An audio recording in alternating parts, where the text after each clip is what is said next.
Hi friends, Christmas శుభాకాంక్షలు. ఈ Christmas సీజన్లో మనం ఒక చిన్న అందమైన కథ చెప్పుకుందాం. అనగనగా చింతు అనే 6 ఏళ్ల కుర్రాడు ఉండేవాడు. క్రిస్మస్ అంటే అతనికి చాలా ఇష్టం.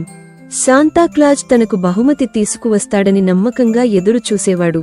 ఈసారి క్రిస్మస్ దగ్గర పడుతున్న కొద్దీ చింతు మరింత ఉత్సాహంగా మారాడు. శాంతాక్లాజ్ తనకు ఇష్టమైన బహుమతి ఇస్తాడని అతను గట్టిగా నమ్మాడు. క్రిస్మస్ రాత్రి వచ్చేసింది. చింతు ఆ రోజు నిద్రపోకుండా శాంతాక్లాజ్ కోసం వేచి ఉండాలని నిర్ణయించుకున్నాడు. కానీ కొంచెం సమయం గడిచిన తర్వాత అతనికి కళ్ళు బరువెక్కి అనుకోకుండా నిద్రపోయాడు. తెల్లారేసరికి చింతుకి మెలకువ వచ్చింది. నేను నిద్రపోయానా? శాంతాక్లాజ్ను చూడలేకపోయానే అని బాధపడ్డాడు. కాని అతని ముందు ఒక చిన్న మెరిసే బహుమతి ఉంది. దానిమీద మేరీ క్రిస్మస్ అని రాసి ఉంది. చింతు చాలా సంతోషంగా ఆ బహుమతి తెరిచాడు. అందులో అతనికి ఇష్టమైన గేమ్ సెట్ ఉంది.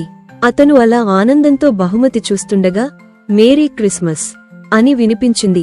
ఆకాశం వైపు చూసి ఆశ్చర్యపోయాడు. Merry Christmas! చింతు ఆనందంతో చేతులు ఊపుతూ ధన్యవాదాలు శాంతా అని బిగ్గరగా అరిచాడు. చింతు కోసం ఈ క్రిస్మస్ మరపురాని మధురమైన రోజుగా మిగిలిపోయింది. ఈ కథ చెబుతుంది, విశ్వాసం, ఆనందం మరియు ప్రేమతో మనం ఎదురు చూస్తే జీవితంలో చిన్న ఆశ్చర్యాలు కూడా మన హృదయాలను నింపుతాయి. Merry Christmas everyone. Govardhan creations and advertisements